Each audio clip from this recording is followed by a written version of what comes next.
Well, hello everyone, and welcome back to the Great Ace Attorney Chronicles. Previously, we began the third case properly, I would say, as we entered the trial. And I'm pretty dang sure we're not gonna ever have to go investigate a crime scene, because indeed, the crime scene was brought to us. A carriage, an omnibus. And, well, it's not looking good. Our defendant, one Magnus McGilded, he was caught literally red-handed with a bloodied glove. There were witnesses saying that they saw him in the carriage, but no one could directly see his face, clearly. There are a few ways out, but boy, it doesn't matter because the 6 members of the jury all immediately cast their votes of guilty. And facing sudden doom, Ryunosuke and Susato have invoked a very odd old law to assert their right to try and convince the jury personally to change their minds. This is one last-ditch effort, so let's see what happens, huh? I'm excited because I don't know if we're going to be having like a new gameplay mechanic or something. This could be like the logic chest of the investigations games, but I don't know. I guess we'll see. The court will proceed with a summation examination. This is madness. Foreman, are you and the remainder of the jury ready? Well, I'm not. There was no mention of this in the letter I received, you see, so. Huh?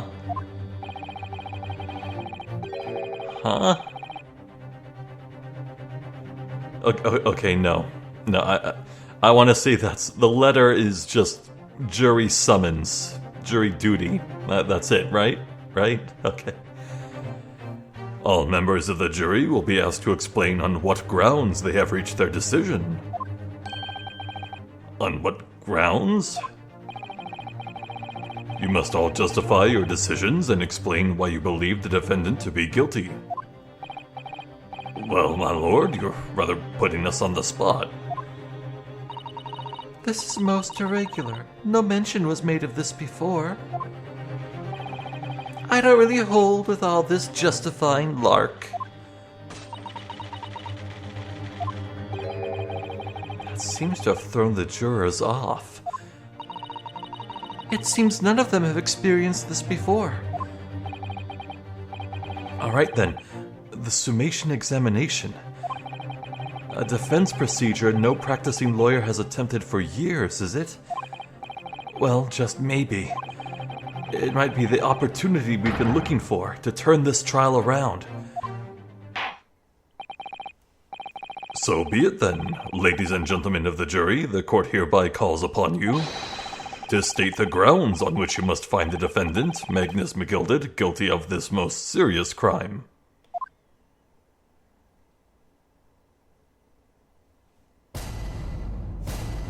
Judicial findings.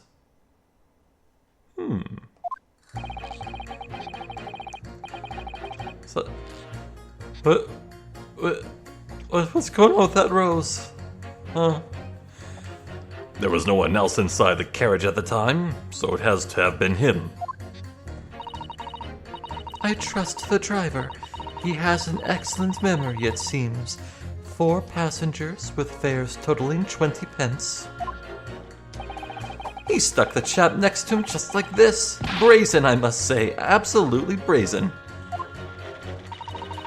I have simply typed and collated all the statements made thus far and have drawn the logical conclusion. You can't trust the guild. Fair fares is our motto. We haven't raised prices above 4 pence for years. 4 times 4 is not 20, that's 16. Huh?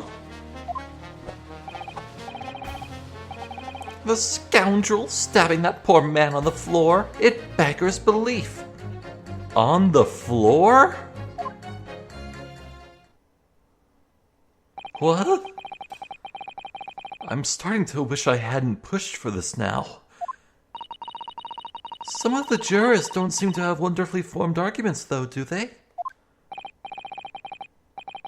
Well, let's see what we can do. We need to get these 6 people to change their minds. I'll have to throw everything I can at them and use some very persuasive language. Just a moment, Mr. Naruhodo. According to my book, that's not quite how it works. Oh? I thought I was going to have to thaw their icy minds with some heartwarming rhetoric about the defendant. Unfortunately, once the jurors have decided the defendant is guilty, they're unlikely to heed anything the defense says. But then... They've reached their conclusions by their own reasoning, you see. Your pleas will sound like excuses. In fact, it could recoil on you. The more you try to persuade them, the more entrenched they may become. Then what on earth am I supposed to do? Oh dear, I'm just citing what I've read about British law, Mr. Naruhodo. Right, I'm sorry. Do you have any idea how to make this work, then? Well, from what I can understand, the key to this procedure is using the jurors' own words to make your arguments. That's what I figured. What do you mean? Well, the 6 members of the jury are randomly selected members of the public. They may appear to present a united front, but the truth is, they are complete strangers who just happen to find themselves here in the courtroom together. And that's the way to break them down, you mean? Yes, exactly. We must listen very carefully to what each member of the jury says, and see if we can identify any contradictory statements.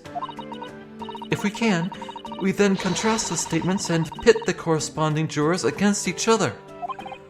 I see.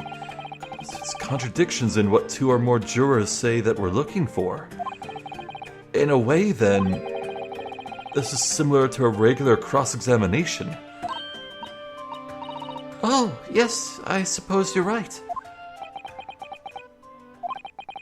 Find contradictions in their statements and pit the jurors against one another to break them down. Alright, I might be able to pull this off. No, that's not right. I have to pull this off. The double slap. Can we start proceedings, counsel? I would ask you to take the stand for this. I'm expecting a clear and concise rebuttal. Yes, my lord.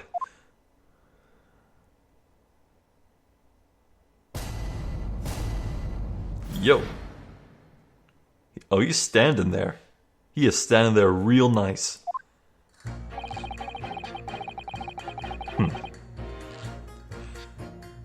Well, I see the UI. It looks like I can press them all.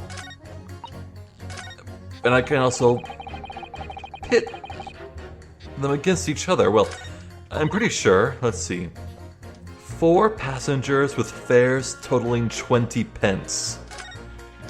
But I recall, number 5 here, we haven't raised prices above 4 pence for years.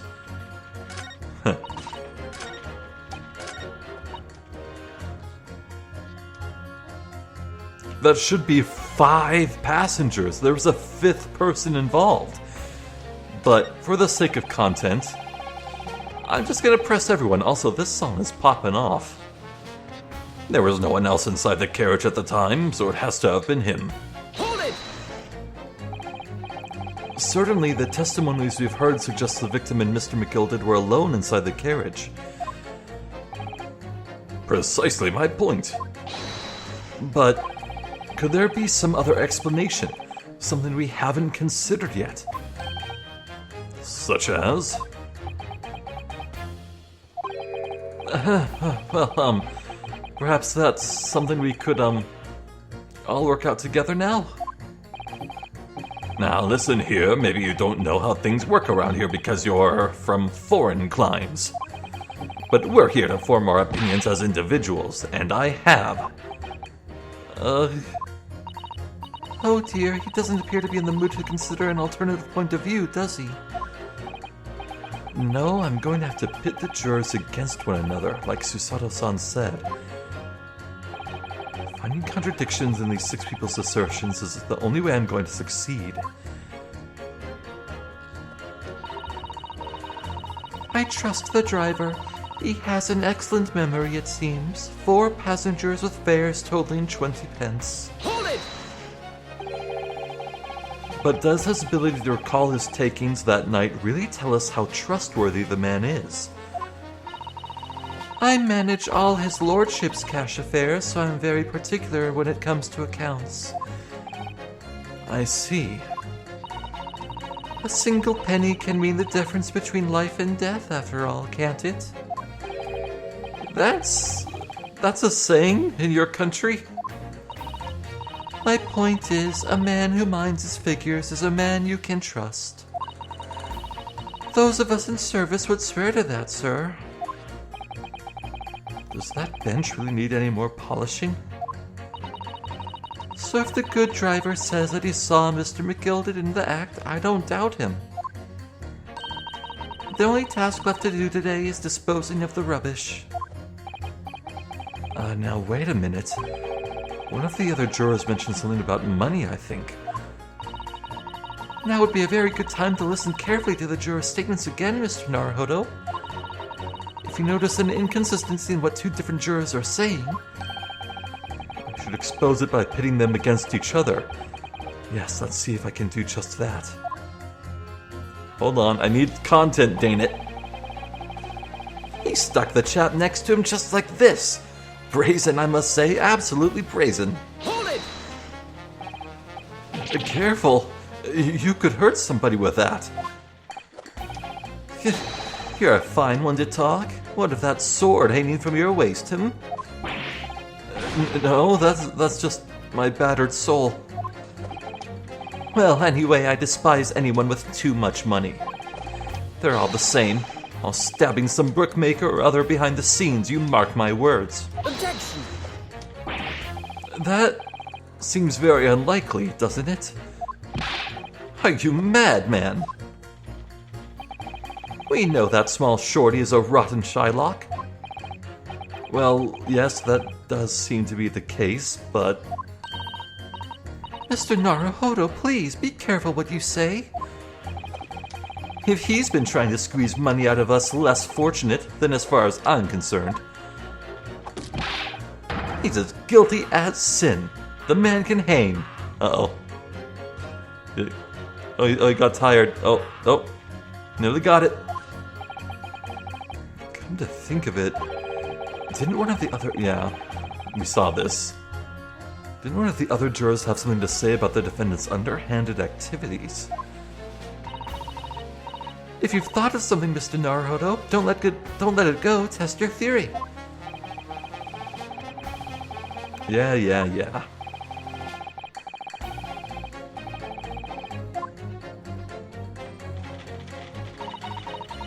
I have simply typed and collated all the statements made thus far and drawn the logical conclusion. Hold it!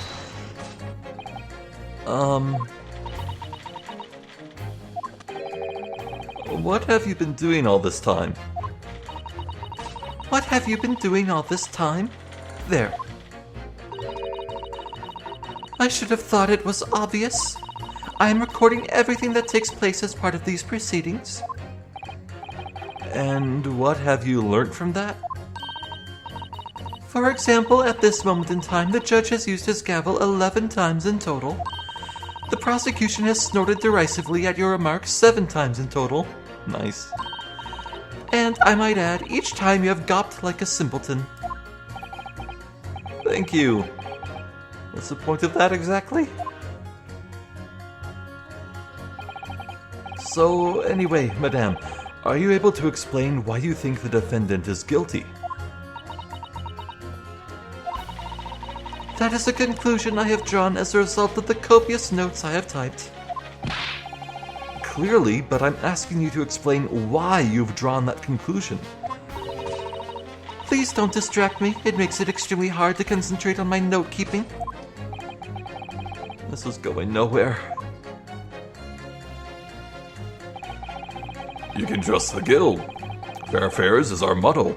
We haven't raised prices above 4 pence for years. Hold it! That's how much it costs to take the omnibus? That's right. As the guildmaster, I decided to set a policy for all drivers across the city. 1 fare, no matter which bus you take or how far you're going. We have to compete with the rise of the motor car, you see. Us coachmen have to make a stand together. Motor cars, you say? Yes, and this murder on one of our buses is extremely damaging to our cause. It's beyond the pale. It'll lead to a decline in passengers, you mark my words. It's all that rascal's fault. He has to pay. Is it the crime or his buses he's more worried about? Anyway, every member of my guild is reliable and trustworthy. So if the driver says he saw him do it, that fellow in the dock is as guilty as sin.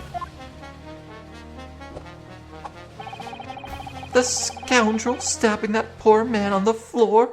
It beggars belief. Hold it! I really think you should stop waving that needle around. You heard what the good coachman said before, didn't you? That hideous man stabbed the poor fellow, just like this. Yes, that is what he said. You're right. The Gilded Park is such a lovely little place, too. I've always enjoyed resting my legs there while I get on with my knitting. And I had thought that anyone who donated such a delightful place must be a fine fellow indeed. I suppose I was wrong. Whoever would have thought he was a miserable murdering moneylender with not a scrap of remorse? Oh, help. She's as sure can be that he's guilty now. The old lady certainly seems to know her mind, doesn't she?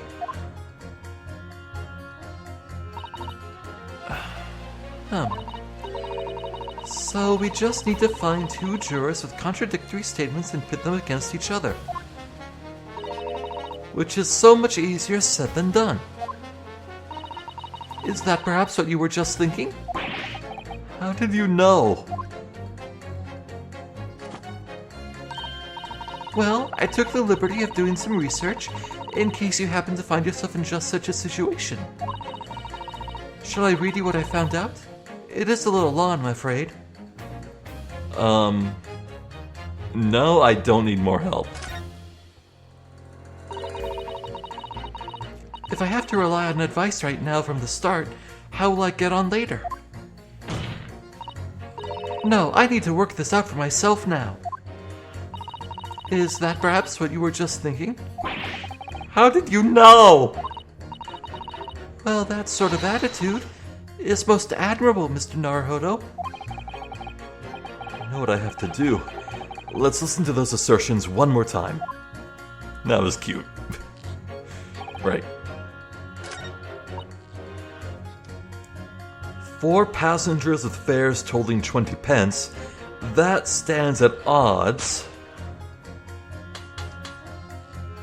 with this man. Oh, this is some classy UI. Love it. Objection! Those 2 statements clearly contradict each other. They do? Explain yourself, counsel. Me? Oh dear, what have I said? I swear on Silver Blaze's mane and name, I haven't the first idea what you're talking about. He's moving! He has legs! Holy shit! According to the group testimony we've heard so far, there were 4 passengers on the omnibus in the night in question. And according to the coachman, Mr. Beppo, he took 20 pence in fares. Quite right. I have those precise details typed neatly here in front of me. And juror number 5 also told us the following. The fare for the omnibus is always 4 pence. That it is, a fair and convenient single price, just the way London's carriages should be operated. But that doesn't add up at all. In fact, it leaves a glaring discrepancy in the facts. Why, man? Why? 4 passengers paying 4 pence each. If you do the multiplication... it would be 16 pence. Exactly.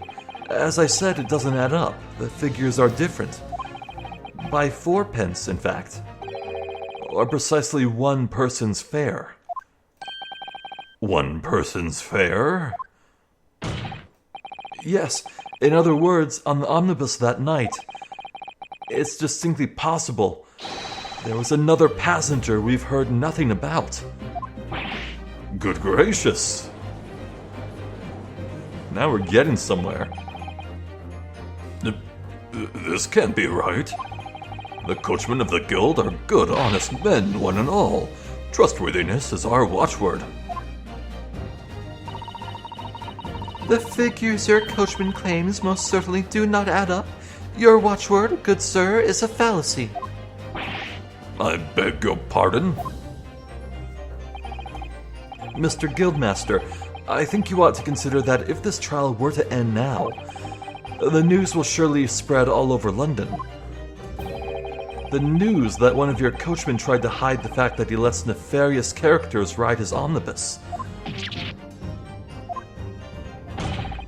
All right then, how do I make it so this miserable trial doesn't end,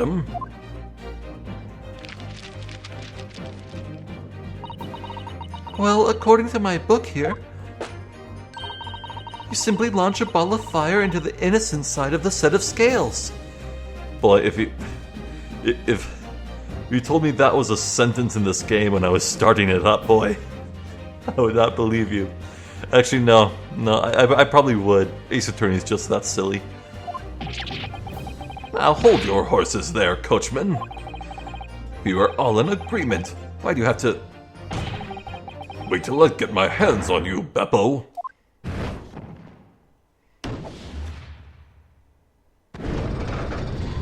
The scales have been tipped. Oh, this is all very irritating.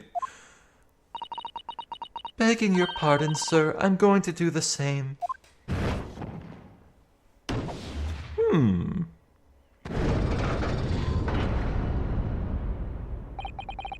For the love of Mike, not you as well. Who is Mike? Who is Mike? A penny can be the difference between a smile and a tear, after all. I certainly can't put my trust in someone who doesn't follow my exacting standards in financial matters. Oh, really? I, for one, think it's only proper that we hear from the witnesses again. Oh, well done, Mr. Naruhodo, you did it. If you can manage to change 2 more jurors' minds, we can force the trial to continue. Oh. So it's not a matter of just changing one mind and breaking the consensus. You need to, get the majority of the jurors on your side. I see. 2 more. Actually, there is something else that's bothering me about a couple of their assertions. Then that's where you must strike next. So we need to pit 2 more jurors against each other and show there's another contradiction in their assertions. Exactly. You can do it. Well, the scales of justice have shifted, but they still weigh heavy on the side of guilt. Counsel, you have the floor again. Continue with your summation examination.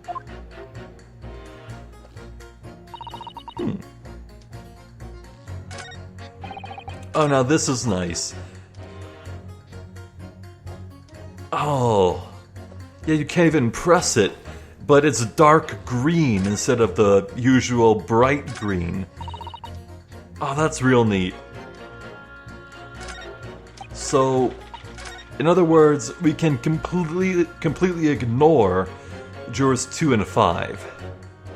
So let's see. He stuck the chat next to him just like this. Brazen, I must say, absolutely brazen. Oh, I see where this is going. That's horizontal. That's vertical.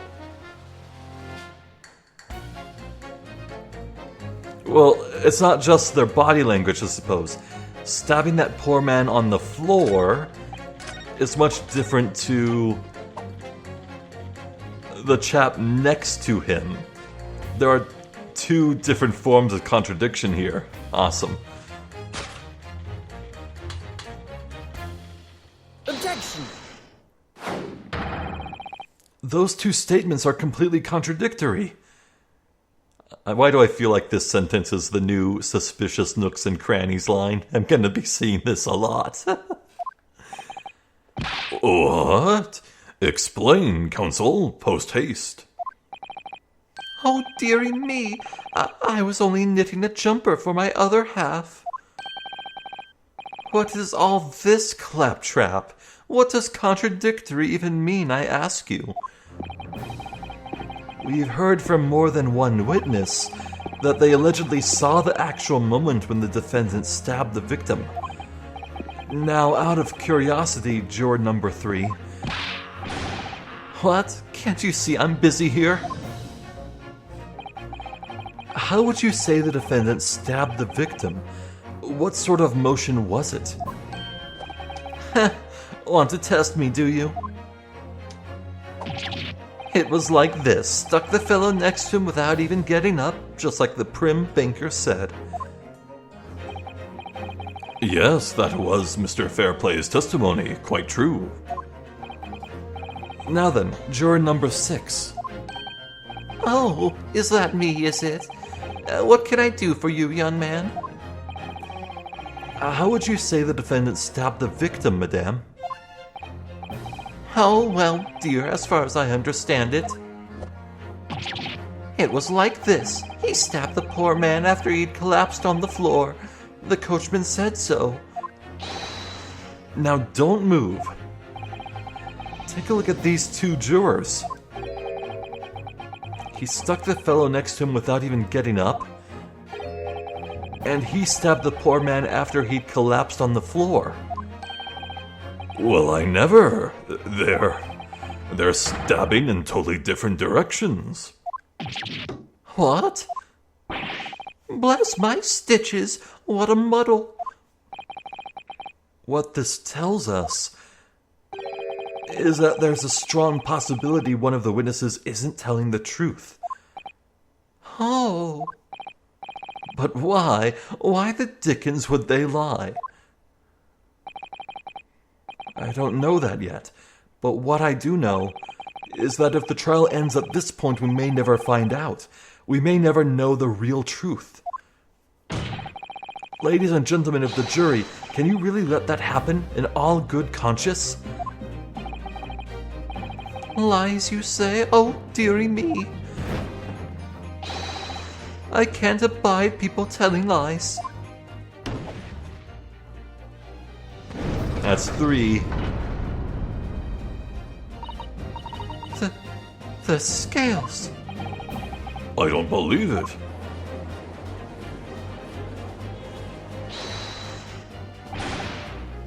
Wait. Now hear this, my fellow jurors. I warn you, you cannot listen to this man.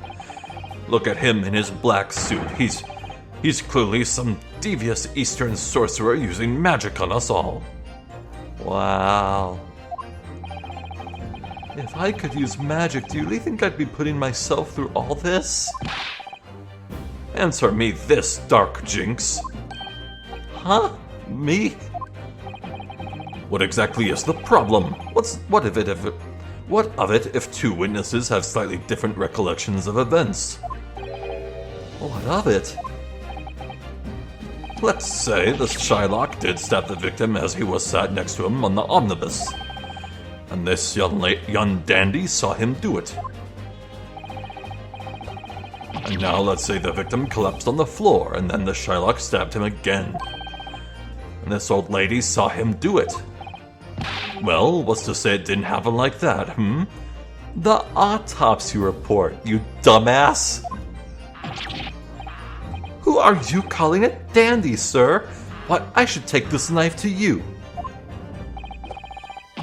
Who are you calling old? Why, I should take this needle to you. They're ready to kill each other now. But could the foreman of the jury be right? Did the two witnesses see two different moments of the same crime? It's out of the question.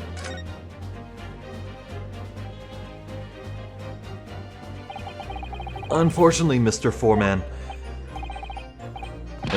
What is it, you dark jinx? Come on, out with it. What you're suggesting is impossible.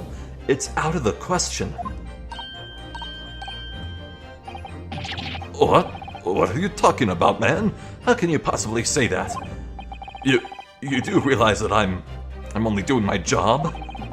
As foreman of the jury, I have a responsibility to steer everyone in the right direction. So where's your evidence, man? That's what we want to see.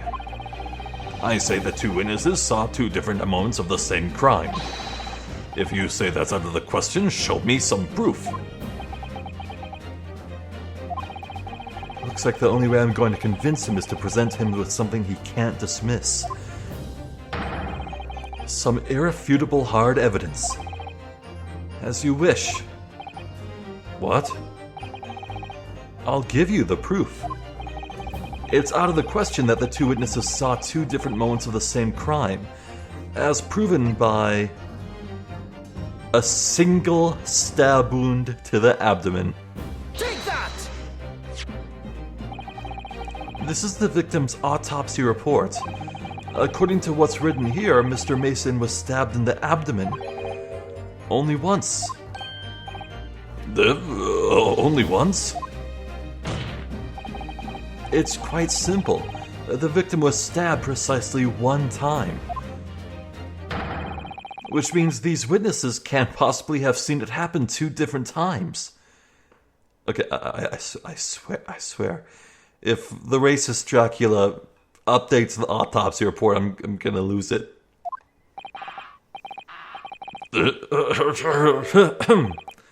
Alright, I concede defeat.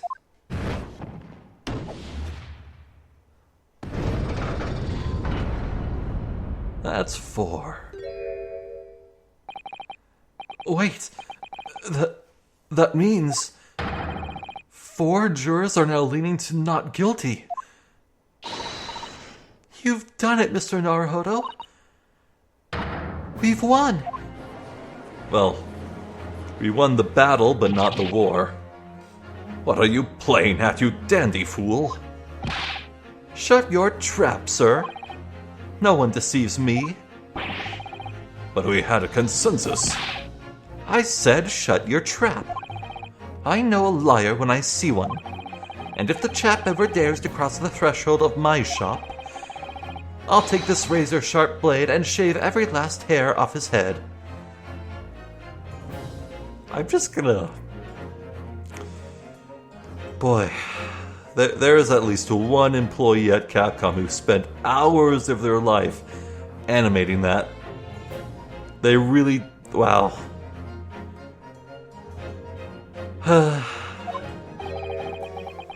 Please tell me he's a barber. Well, in a quite remarkable turn of events, the defense's summation examination has flipped the balance of the scales of justice. The jurors now stand at 2 for guilty and 4 for not guilty. Accordingly, there is no longer a large enough majority among the jury for me to adjudicate. And this trial must continue.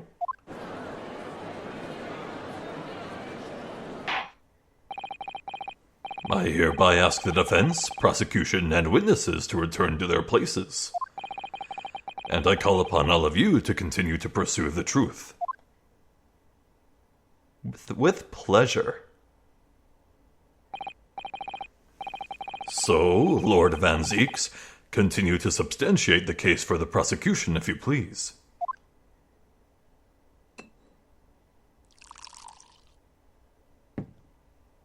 A second glass? Oh, he's going to be drunk at this point.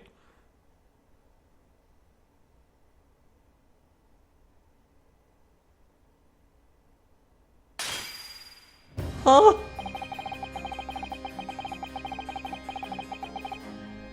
I'm less surprised by what he just did and more surprised that he's doing that right now. I feel like that would be something real surprising to throw at you, like in like the final case at the most critical moment when Van Zieks takes the gloves off, as it were. But yeah, I actually distinctly recall a moment in the third Ace Attorney game, Trials and Tribulations, where the prosecutor absolutely does do something very similar to what Van Zieks just did at a very critical moment in the final case. So, Having savored the rich aroma of the carmine contents of this hallowed chalice, it may seem crass to crush it to dust. Pray forgive the discourtesy. Lord Van Zieks? Ugh. Is it cold in here, or is it just me? As your antiquated tome no doubt says, the prosecution may not speak during a summation examination. So I honored a deathly silence and listened to the charade. It seems I overestimated the intelligence of the jury.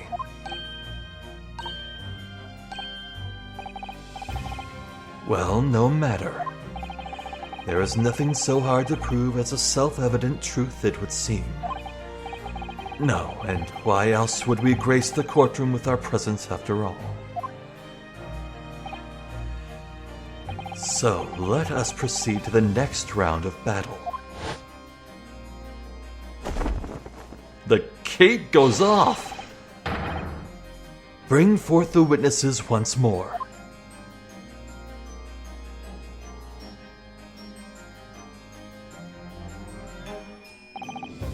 Witnesses, I trust you heard the summation examination we have just had to endure. Oh, yes, sir, that I did, sir. Of course I heard it. Oh, yes, sir, I heard it. You, sir, on the end, the coachman. I believe it's Beppo. Yes, sir, my lord, sir. If it transpires that in your previous testimony, you are attempting to veil the presence of a fifth passenger on your omnibus, you will be found guilty of perjury. You are advised to bear that in mind, sir. Oh mio Dio. Now then, witnesses, I hereby call on you to testify before the court again.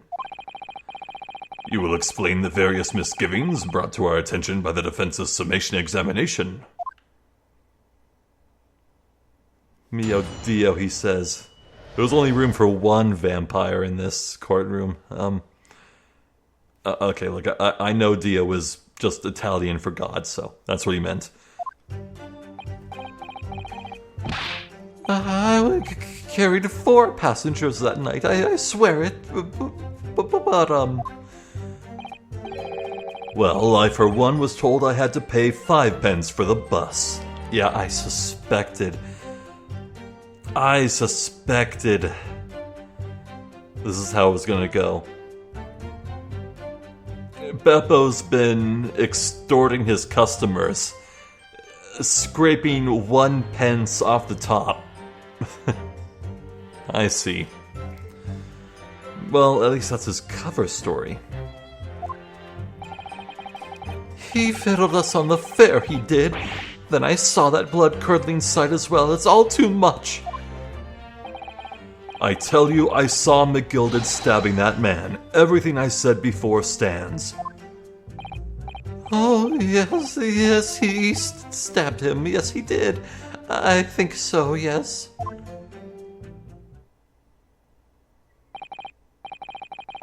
Counsel, make sense of this for me, please. The phantom fifth passenger conjured into existence by my learned Eastern friend never existed. The confusion has arisen from the coachman's sly little cozenage. The what?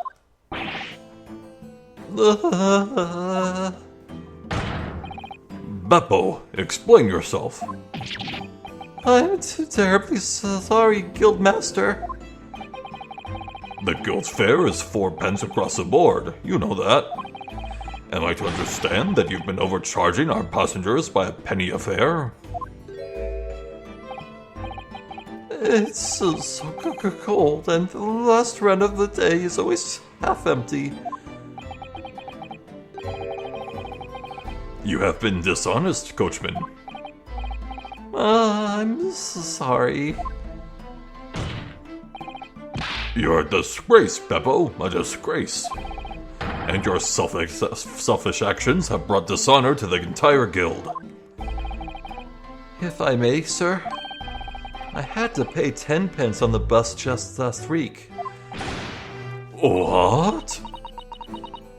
4 passengers at 5 pence each is, yes, 20 pence. I've done the arithmetic 10 times already, but I just can't make the result come out differently. No, that figures. Well, it would appear that one of the aforementioned misgivings has already been explained. So, counsel for the defense, your cross-examination, if you please. We've already had the pleasure of a protracted summation examination today. I see you intend to continue the parlor games. Absolutely.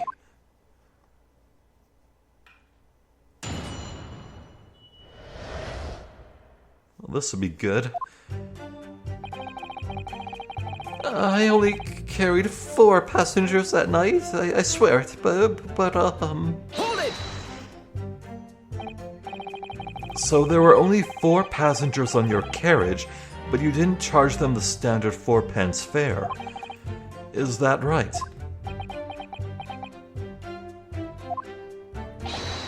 It's impossible to make the last run of the day pay.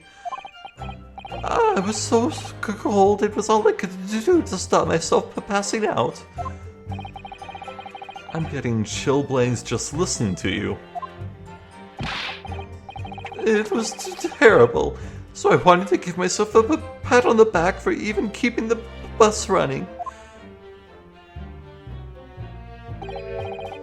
Doesn't the dedicated coachman deserve an extra penny passenger? You're digging a deeper hole for yourself here. If only there had been a 5th passenger on the omnibus that night, then we would have had another suspect.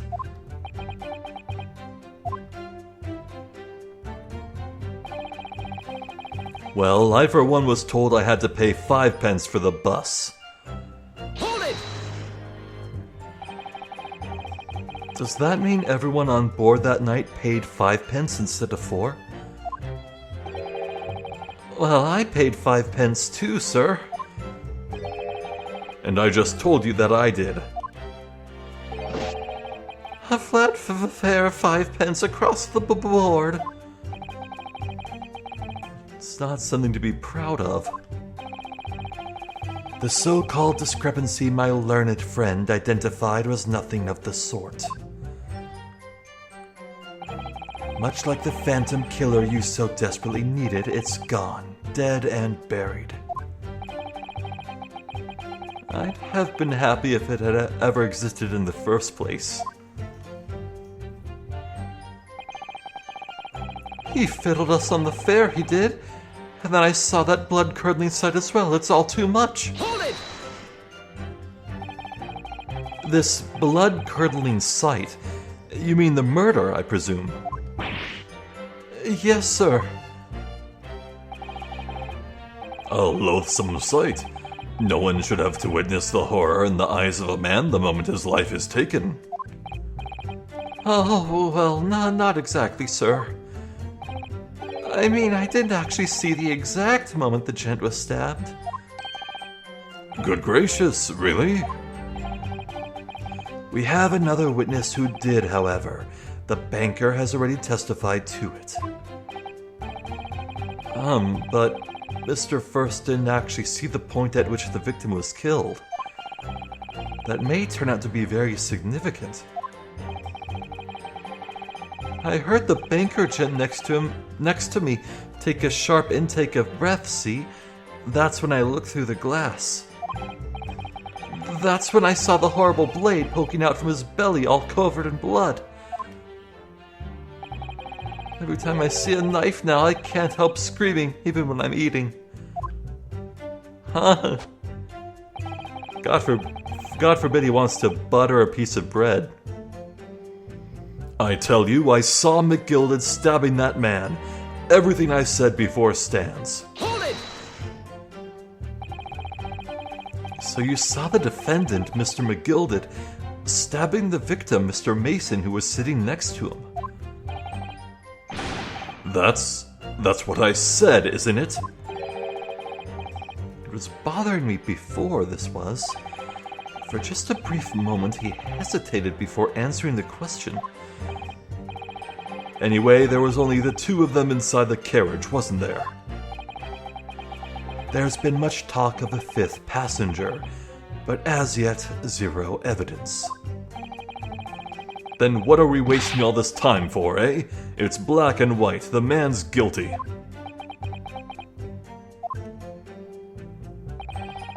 Something about Mr. Fairplay's testimony just jars with me.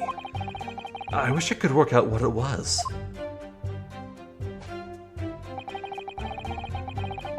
Oh, yes, he stabbed him. Yes, he did. I think so, yes. Hold it! Earlier, you testified that you saw the moment when the defendant allegedly stabbed the victim, didn't you? Oh, yes, that's right. You said that the victim was on the floor and described the assailant holding the knife in an ice pick grip. I suppose I might have, put the cart before the horse, maybe. What's this? Well, I'm quite sure about most of it. I was driving the horses when I heard a scream from the seats on the roof deck. Oh, I expect that was me, sir. Then when I turned around, yes, I saw it through the skylight. The gentleman was on the floor, and the knife was sticking up out of his midriff. That's right, yes, and the fellow holding the handle was the famous man, yes. So, in short, you didn't see the moment when the victim was actually stabbed at all. I really thought that I did, but when I could go over it again in my head, no, I suppose I didn't actually see the precise moment of the stabbing, did I? I wonder if something is bothering this man.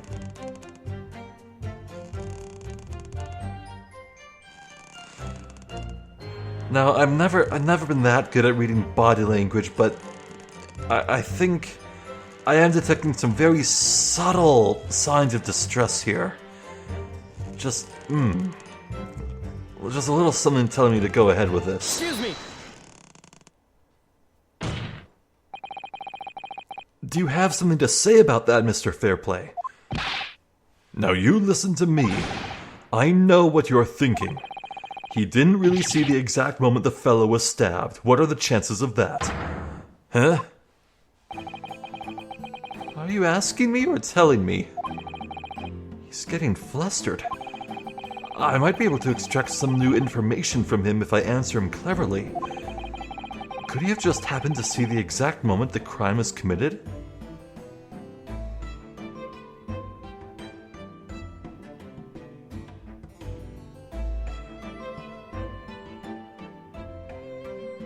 Well, he's upset. Let's upset him more. No chance. But I'm afraid I might have to back that up with evidence. Let's take the neutral back-down-ish answer and see where that gets us. Well, I suppose some days are like that. Sooner or later you'll see something you wish you hadn't. If you're always peeping through a skylight on the top of an omnibus. Peeping? I'm a respectable city banker, I'll have you know. And I know what I saw. I remember it as clear as a Ballarat day. A what? It was a grim scene, I don't mind telling you. Thank you, Mr. Fairplay. Oh, excuse me if I was getting a little hot under the collar there, my lord. I would ask you to supplement your testimony with a clear statement about what exactly you saw. Oh, I can do that all right. I'll tell you just how grim it was. Here we go. Do you think I'd forget the sight of those blood-soaked hands after that butcher stabbed the man? Hands plural? Soaked? No, I think not. It's a stain. And you'd have to have the most curious viewing angle of them all to see it on the underhand, too. I think it's really unlikely that you ever saw the hands. Hold it! Blood-soaked? Well, perhaps soaked is laying it on a little thick, but anyway, there was definitely blood all over them. Both of them were covered in it. And you saw that from the roof, through the skylight. Well, the skylight's reasonably large, so I had a pretty good view. There was a lamp on inside the carriage as well, so I'm quite sure of what I saw. This banker's latest statement. I feel sure there's something not quite right about it. When you feel something doesn't add up, Mr. Naruhodo, that's when you should have a good look through the court record. Let's do just that.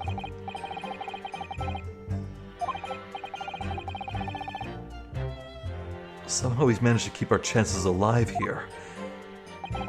I can't waste this cross-examination. I have to use it to bring some new facts to light. If you're not careful when you press these witnesses, the danger is that the jury will end up believing something unhelpful as they did before. Maybe, but we can't let the fear of that happening stop us from uncovering important new information. Yes, you're right. I need to pay careful attention here. I don't want to miss even a flicker of a reaction among these witnesses. Remember, if you happen to spot one of the witnesses reacting in a strange way, don't hesitate to pursue them as to the reason. No shit. Right, so we're on number 6 here.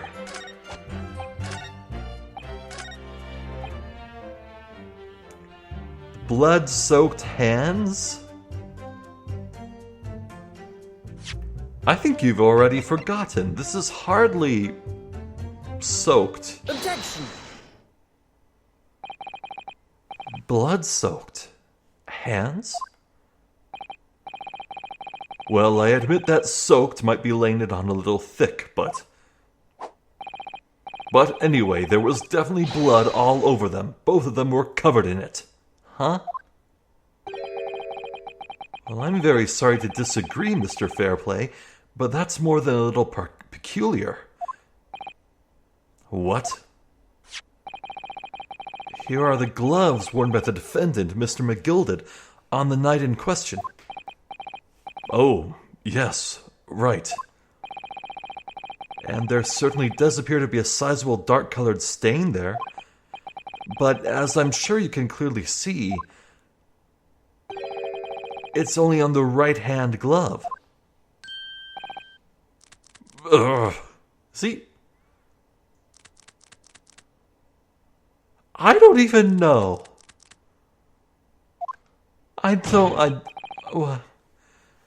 In short, Mr. Fairplay, your testimony is inconsistent.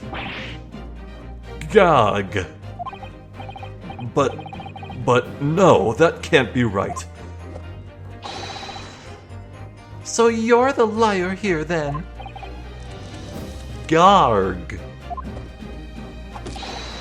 That's right, you were quite clear about it. You said, it was both hands. Grrr. Mr. Fairplay, if your last statement was a lie, it calls your entire testimony into question. You say you saw the moment the victim was stabbed, but is that really the truth? Objection! It was a simple mistake. You can't justify accusing this man of lying. Yes, it wasn't both hands, it was only one, but the fact remains. The victim's blood was on the accused. Objection! No, Mr. Fairplay categorically stated that he saw blood all over both hands, which means there's a strong possibility that the witness was deliberately trying to mislead the court. Garg! Why? I'm a city banker, for pity's sake. My word should be the gold standard. I'm a gentleman, not some gutter snipe. Upstanding members of society don't prevaricate. He's claiming to have no reason to lie. But is that really the case? Mr. Naruhodo, if we had some evidence to explain why Mr. Fairplay might be lying, it could turn the tide on this trial completely. My thoughts exactly. We know that Mr. Fairplay owed Mr. McGilded quite a handsome sum of cash. Something to show this man has a compelling reason to lie in his testimony. I have evidence. My lord. Yes, counsel. The defense is ready to present evidence. By Jove, are you sure? Yes, evidence that will clearly demonstrate why Mr. Fairplay had reason to lie in his testimony. Garg. Very well. I hereby call on the defense to present its evidence. The evidence that demonstrates a motive for the witness's alleged deception of the court. Bruce Fairplay, imminently due to repay his loan to McGilded. Take that! This is a list of the debtors who owe money to Mr. McGilded. Yes, a list of innocent victims crippled by the accused's extortion. The point is, among the names of these debtors is your name, Mr. Bruce Fairplay. What? Mr. Fairplay, are you currently indebted financially to the accused? No. Well, it's barely worthy of being called a debt. According to this ledger, you owe 20 guineas. Not an inconsiderable sum of money, wouldn't you say? Urgh. Well, what of it? Let's suppose Mr. McGilded were to be found guilty of murder. What would become of your debt in that case? These documents state that the loan agreement is forged between two individual parties. Therefore, were the creditor, the defendant here, to be sentenced to a capital punishment, all outstanding debts which were owed to him would be annulled. They would cease to exist. Cease to exist? Mr. Fairplay, Is it not the case that you claimed in your testimony to have seen something you never in fact saw, in a devious attempt to annul your debt of 20 guineas to the defendant? Gug. Gug.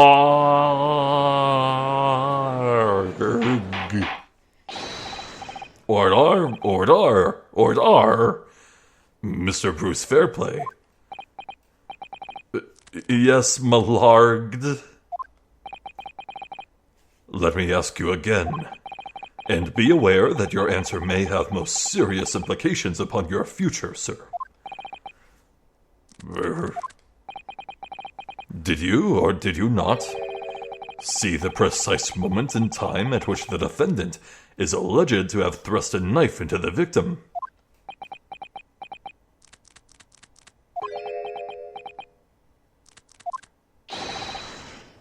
Your silence speaks volumes. You did not tell the truth in your testimony. All right, now let's not make a melodrama out of this. Perhaps I did overstate the truth a pinch. A pinch? But it makes no difference. I definitely remember seeing blood on Mr. McGilded's hands. Both of them. Objection! And yet, only one of the defendant's gloves, which we have here as evidence, is stained. So you keep saying...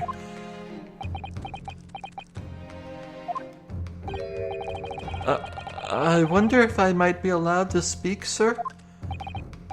Go ahead, Mr. First.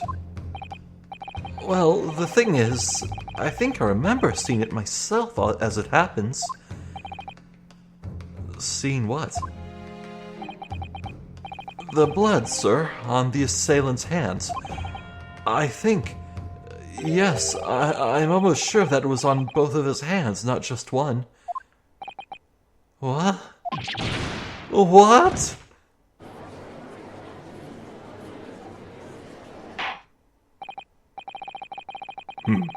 It would appear that we're going to need further testimony from all you witnesses. This time, I would like to know precisely what you did and what you did not see. Do I make myself perfectly clear? Yargs. Mr. Naruhodo, this is good news. The course of the trial seems to have shifted slightly at last. Yes, I might finally have a chance to turn things around here.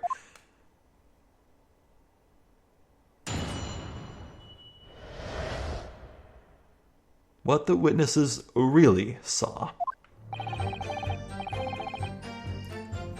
This is the best time I can think of to end it. Could argue that I could just read through this testimony and go through it next time, but nah. I'm kind of tired. The same old good old Ace Attorney thrills, just clawing and scraping desperately back to stable footing. But we actually have done it. We found stable footing. I'm still not sure if Beppo is lying about scraping 1 pence off his customers. For all I know, he could have reason to lie and cover for this mysterious fifth person.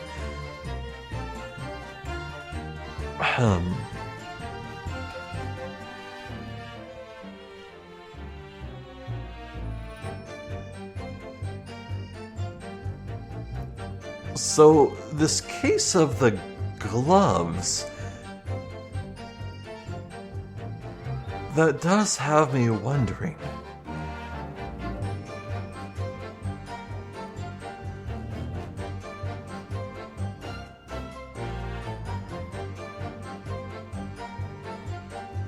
I can't even formulate a theory about how gloves could be swapped, who could have disposed of gloves, where gloves could have been disposed. I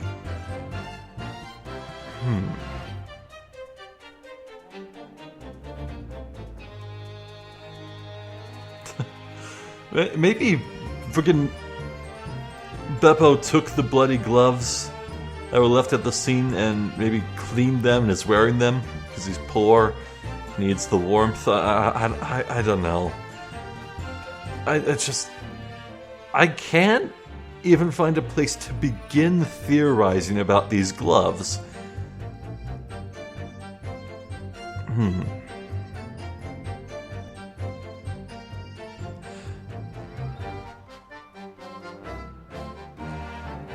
I do like the jury mechanic though, pitting the jurors against each other. That's very clever, and it feels very fresh. God, it's so simple and understated, but I feel like it adds a lot of texture to this, you know?